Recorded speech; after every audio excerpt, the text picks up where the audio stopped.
all we say to America is be true to what you said on paper.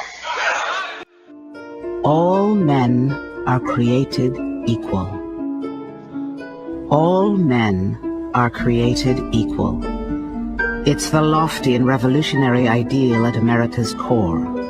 Yet it was written at a time when some inhabitants were held in bondage, and others were being dispossessed of their lands.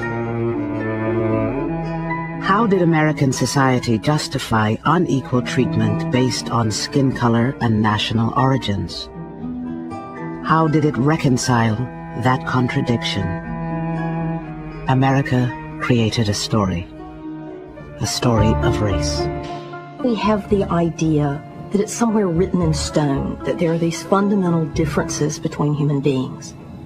We don't realize that race is an idea that evolves over time, that it has a history.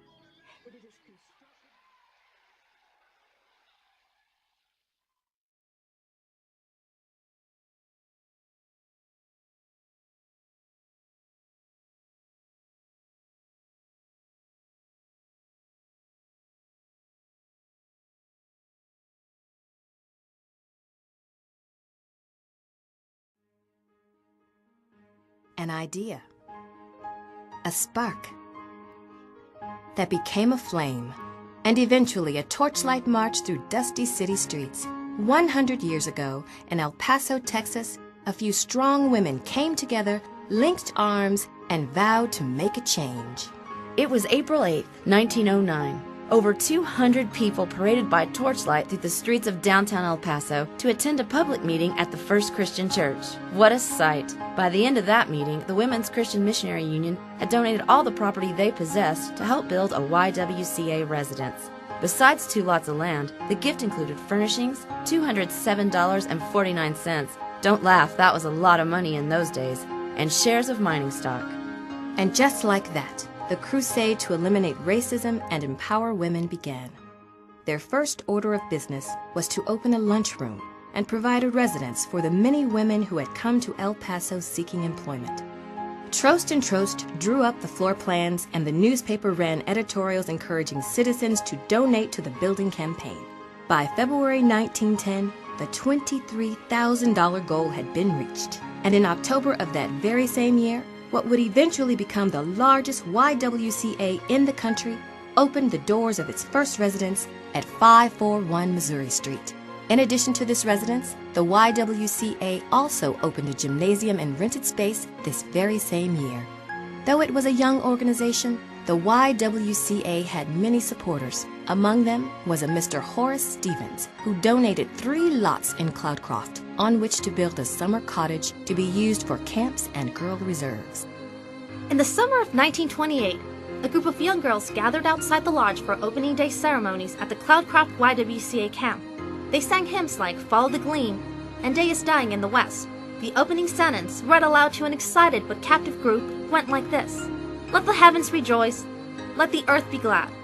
Let the sea roar in the fullness thereof. Let the fields be joyful in all that is therein. Then shall all the trees of the wood rejoice. For more than 30 years, the camp would offer a safe haven for young girls in need of respite from city life. They would enjoy camaraderie and special friendships in the great outdoors thanks to the YWCA. As the organization grew, so did its need for office space. Once again, the women of the YWCA rolled up their sleeves, and in late 1916, a second fundraising campaign began. With hard work and a little help from key business leaders, this dynamic group of ladies managed to raise $100,000 in only 7 days. On December 19, 1917, the YWCA moved into its new building at 315 East Franklin Street. This would be home for more than 50 years. In the aftermath of World War I, El Paso's population grew. Meanwhile, the Depression endured. The programs and services of the YWCA were in high demand. In 1934, the National YWCA encouraged members to speak out against lynching and mob violence, and for the interracial cooperation and efforts to protect African Americans' basic civil rights. In El Paso, the Girl Reserves Department made progress in this very area when an African-American woman was added to the Girl Reserves Committee to represent the African-American Girls Club. The YWCA was on Franklin Street, and we were the Girl Reserves back then in the early 40s. The fact that they invited us to come and participate in their general meeting of the Girl Reserves was really a step in the right direction of eliminating racism. The 1950s brought new neighborhoods and schools on both sides of the mountain, and the YWCA began to expand its youth program. During this time, it would evolve from the Girl Reserves into the Y-Teen program. At the same time, the YWCA Board of Directors welcomed its first African-American member, Miss Drusilla Nixon, who would serve on the board until 1954. As the decade came to a close, the United Fund of El Paso recommended the addition of experienced professional staff, and Kay McIntyre, who had worked with the YWCA in New York City, was hired as executive director. The civil rights movement was in full swing. In 1963, Dr. Martin Luther King Jr. marched on Washington along with some 250,000 others. Meanwhile, efforts at school desegregation were still being met with impassioned resistance in southern states, and young African-American students sat peacefully at drugstore counters, though they knew they would not be served. It was during this time that an enthusiastic young lady by the name of Myrna Deckert was hired as teen program director. Her energy was contagious. Under Myrna's leadership, the teen program grew exponentially, and new and innovative programming was introduced, including YWCA-sponsored trips to Mexico City and Hawaii. In 1964, planning began for yet another capital campaign. Charles Level and Hugh Steen served as co-chairmen, leading the effort to secure $1.25 million in pledges in the first 6 months of 1966. Oh my, we were so excited when we moved from Franklin to the Brown Street building. It was a huge move and great progress from that old building. The elevator didn't work, the swimming pool was small, all of those things. But we moved into this new building. You know, it really was an inspiration. People wanted to come there. In 1970, El Paso's population stood at 322,261, with a median age of 20.8 years, and one of the lowest median incomes of any city in the United States. It was this very same year, at the 1970 National YWCA Convention in Houston, that a delegation of African-American women put forward a resolution that the elimination of racism be the singular emphasis of the YWCA. Although a heated discussion followed, a groundswell of support led to the adoption of a single imperative for the YWCA to end racism. At that convention, the one imperative was adopted, and I think at that point it really shifted the YWCA's mission. Before that, we were residential shelters and physical fitness, but the one imperative really made the YWCA at the national level an agent for social change, instead of a social service organization. At that time, in 1970, I was about 17 years old, still in high school. So that really changed my thinking a lot, not only about the YWCA, but about society in general, and some of the things that I maybe wanted to dedicate my life to. Soon after the new central building was built, the YWCA began to provide childcare for its members, and this program grew rapidly. The agency recognized that it had to extend its services to all areas of the community and to all income levels. Childcare services was given top priority. The agency contracted with the Housing Authority to administer quality child care services in 9 housing complexes throughout the city.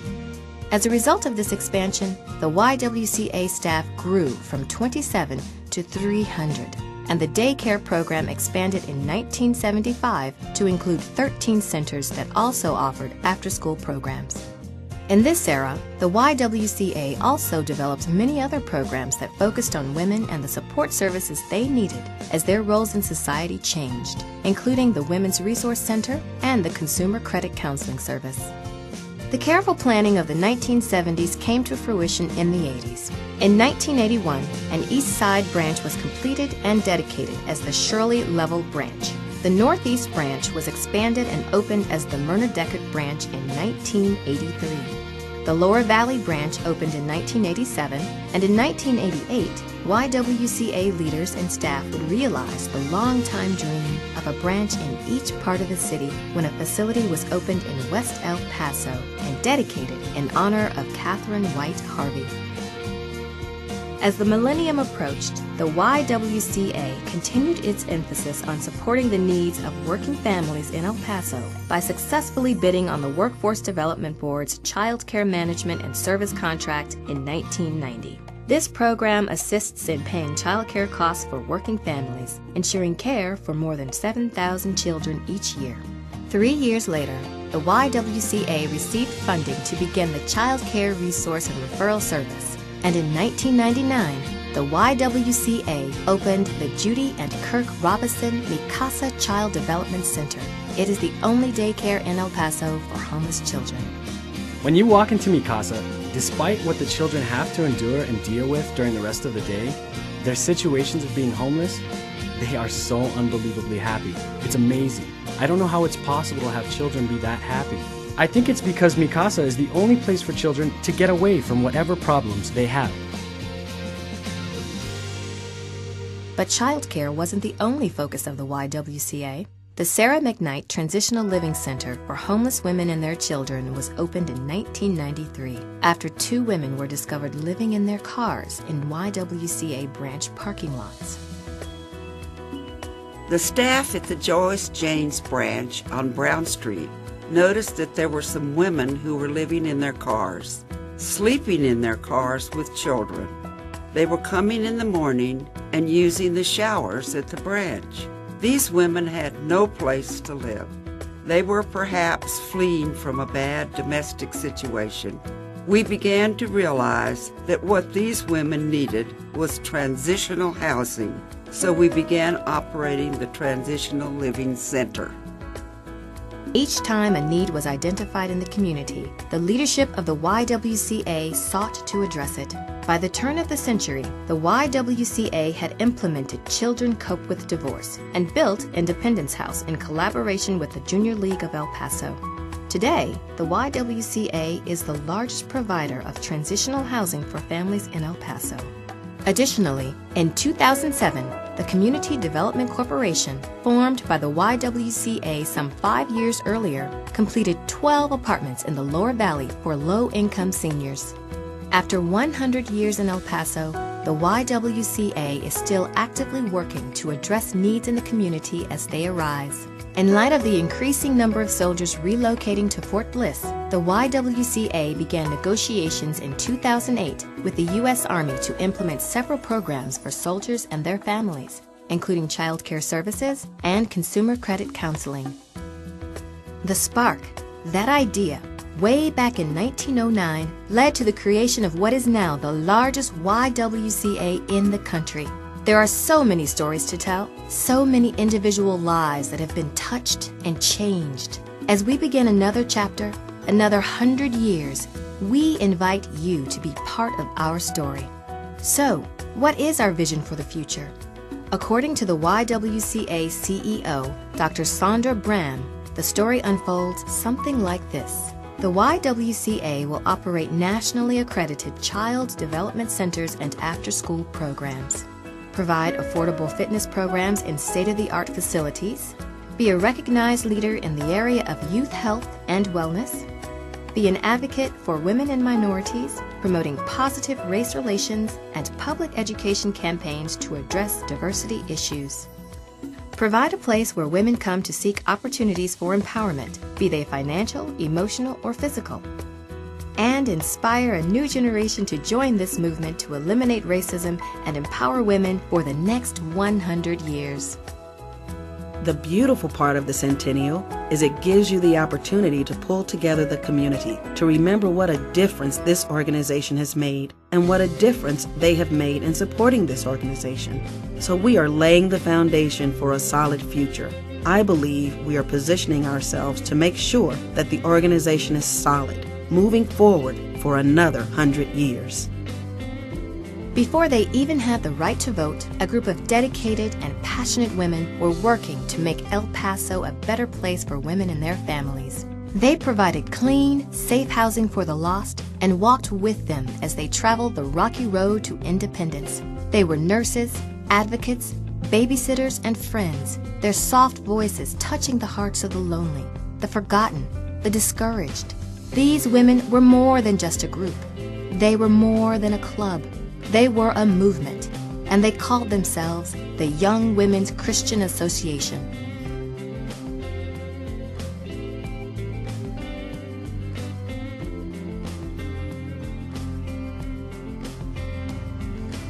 Dear God, I know that you are busy all over the world, so I hope you are listening. Thank you for the El Paso YWCA. Thank you for a special place where kids like me can go, be safe, and have good food and lots of fun. I am so happy at the YWCA. Thank you, God, for all the people who work at the YWCA, and I especially thank you for all the people who give money to the YWCA. Without them, my mother could not afford to send me. God, at this time, I ask with all my heart that you will help the YWCA. They need your blessing so that more kids can come, and so that our mothers will have a special place where they can get help when there are problems. Please, God, help the YWCA to be here forever. Amen.